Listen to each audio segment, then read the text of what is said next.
Guys, the World Cup is starting tomorrow. First game, Ecuador, Qatar. Guys, we should be expecting an absolute bomb of a tournament. And guys, I need to talk about some of the favourites. The World Cup starts tomorrow. I'll release this video today, but I haven't talked about some of the favourites of the tournament. Yes, I did mention it in the Portugal video about how I want Portugal to win, you already know. But we need to talk about some of the other countries that have a chance in this World Cup and who are most likely the favourites.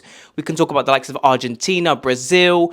Look, even England are there. I know a lot of people are not giving England the respect because of Gareth Southgate. But all I'll say is that England have a chance. With that talent, you've got the likes of Bellingham, Declan Rice. And everyone can talk about Maguire, but Maguire does perform for England. So we need to give him his credit because Harry Maguire does perform for England in a back five system where he suits him most. He does play well for England. So we can't criticize him to the extent we do at Manchester United because he does play well for England. Now, for me, it's Brazil and Argentina, the favourites of this tournament. When you look at the quality they have, the depth. And when I've looked at analysis videos and opinionated videos on the World Cup, a lot of people are giving Brazil and Argentina the best chance to win this tournament. When was the last time a South American team won this tournament? It's been a while. And I think that when you look at the likes of Argentina and Brazil, they probably arguably have the best squads in the tournament. Yes, you can mention the likes of England, France, Portugal. But look, this World Cup juju, this curse that we've seen in the last couple World Cups is that the team who's won it has not been able to get past the group stage. Germany, is it going to be now France?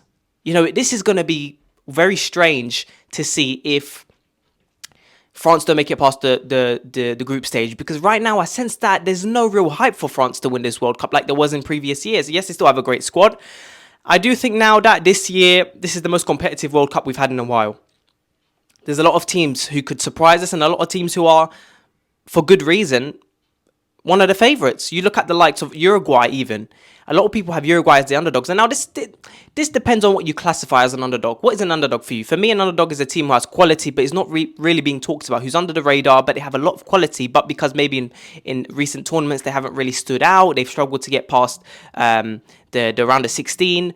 Some people might even have Portugal as one of their underdogs for this tournament. For me, Uruguay would be it because they haven't really gotten... they got to the quarterfinals in the World Cup in 2018.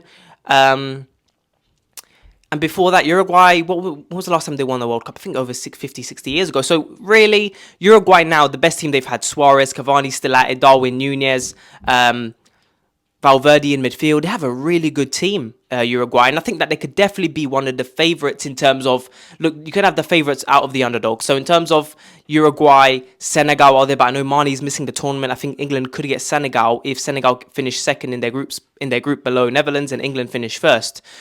Mane will be a big miss. However, it should still be a tough game for England. I think that Senegal is there, Uruguay is there. Some people, like I said, maybe even have Portugal there because Portugal in recent tournaments have not really done the business. Yes, we won in 2016, but then look at 2018 World Cup. We struggled to beat Uruguay in the round of 16. Euros, we went out in the round of 16 to Belgium. Before that, in 2014, we struggled to get past the group stage. I don't think we did. We lost to Germany 4-0. I think we beat USA, but we bottled it in that tournament. So Portugal in recent years have really struggled. I think the last time Portugal have made it past the round of 16 was in 2000 and I want to say 6.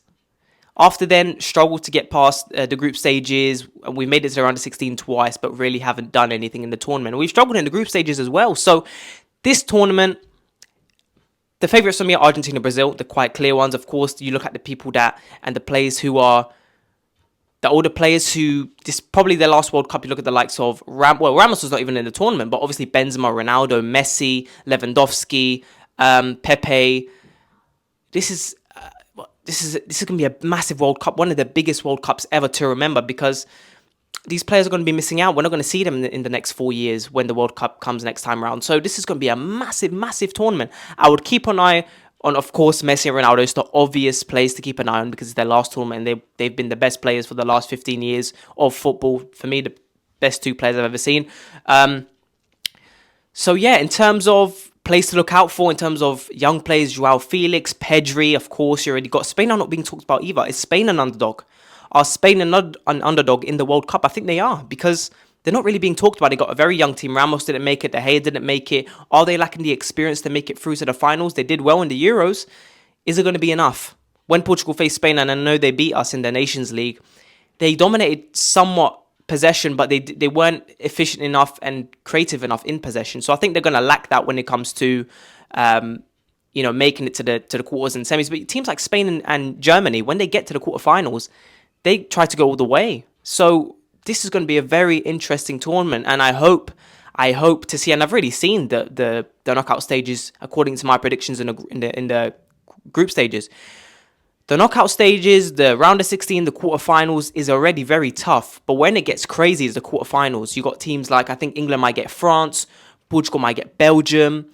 I think Argentina will get Denmark. I think Argentina have the best road to the final this time round. England have had it the last two tournaments in terms of the World Cup and the Euros, and even then they still had to face Germany.